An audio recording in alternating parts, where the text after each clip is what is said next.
let's just start with the offensive rookie of the year. Right now, the 5 finalists are Jackson Dart, Emeka Egbuka, Travion Henderson, Tedero McMillan, and Tyler Shuck.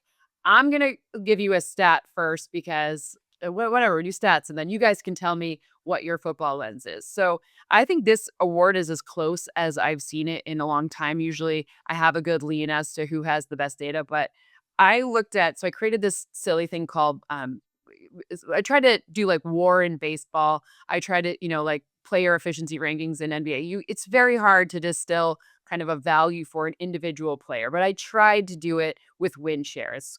It might even needs a better name, but the highest win share of these guys is actually Tyler Shuck, which is kind of cool because if you look at what he did, especially with intermediate passes, he led the league on 10 to 19 air yard passes in terms of completion percentage at 69%. He had a 121.6 passer rating and 12.1 yards per attempt on them. Both of those were number 2 in the league. He started 10 games and until the very last game of the season, he didn't throw a single interception against the blitz. He only had 6 interceptions in those 10 starts.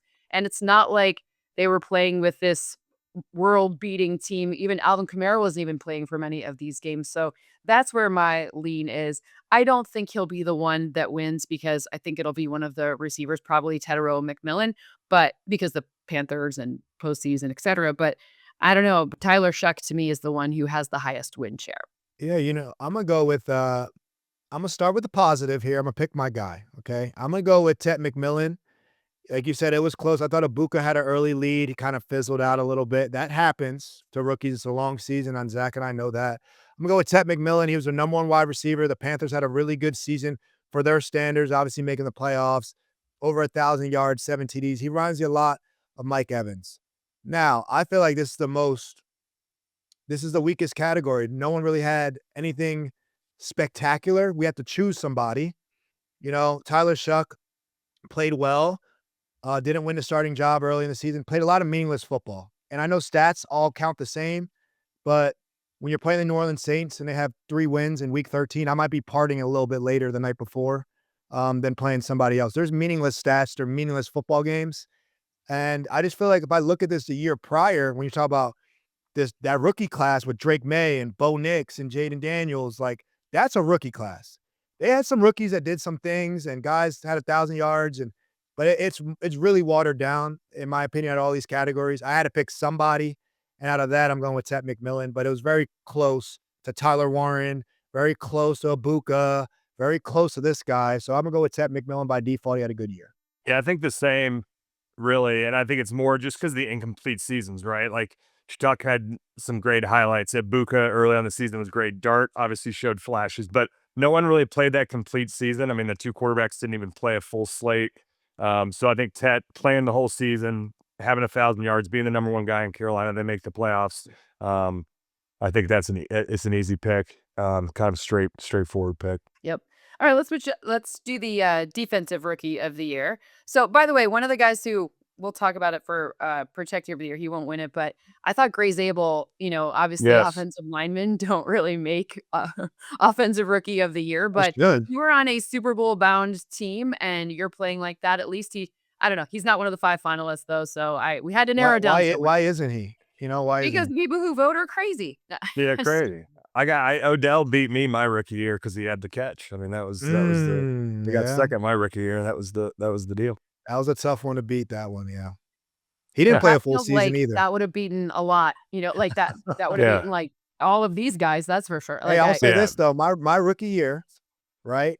I led the AFC in interceptions with 5. Not all rookies led the entire conference. 5 interceptions. I had like 75 tackles, forced fumbles, and I lost to Kiko Alonso, who had a really good rookie year, right? I think he led the league in tackles as a rookie. So we're talking about some loaded rookie classes.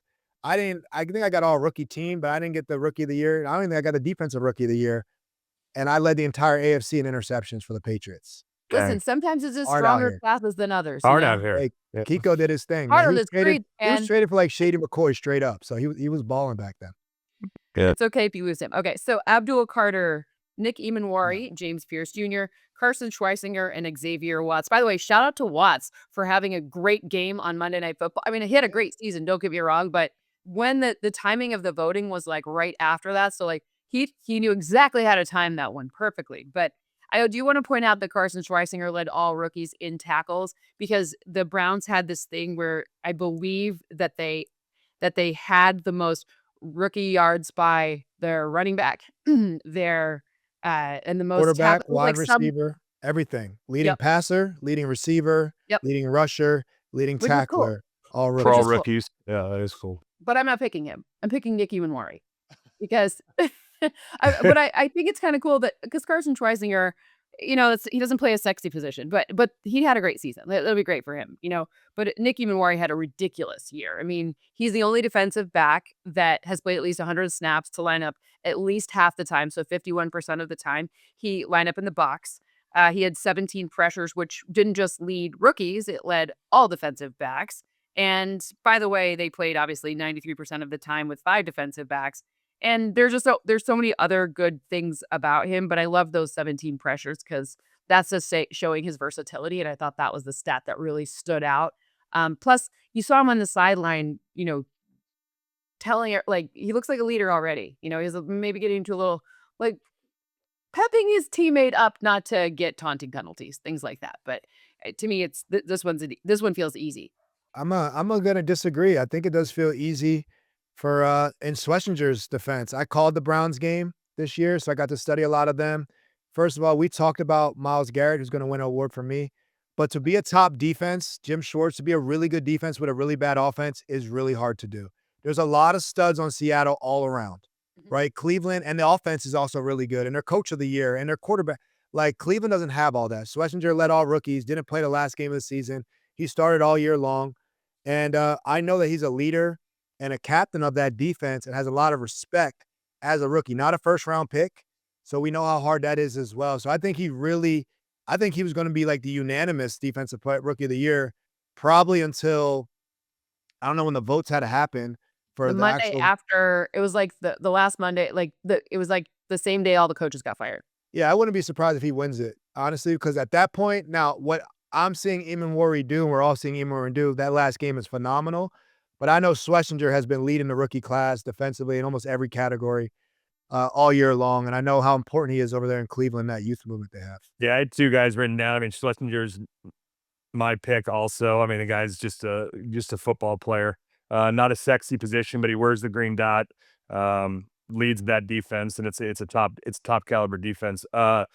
I gotta be honest, I'm kind of blind in this category, but another guy that I saw pop up a lot, James Pierce, 10.5 sacks in Atlanta. Anytime you get 10 plus sacks as a rookie, that's pretty impressive as you're still learning how to pass rush against NFL offensive tackles. So that is impressive to get 10.5 sacks. But again, I think it goes back to when you win one of these awards, it's over your entire body of work throughout the season. And I think that Carson Schlesinger kind of had a more consistent season than any other rookie. I love that one. I mean, I will say with James Pierce Jr., he's was very high for me as well, especially because it's a position of need. But also, that was one of the reasons why I think that Atlanta was a better job than maybe people gave it credit for, because they have pieces on their defense, Xavier Watts, James Pierce Jr., Yep. that are really great going forward, that are cheap because they're on their rookie deals, right? I say cheap in Yeah. quotation marks because they did trade up to add to their defensive front, but ultimately they're gonna not have they have flexibility at other positions because they did such a good job of figuring out who to bring on to address a pass rush that sucked for many years. There's just no other way to do it.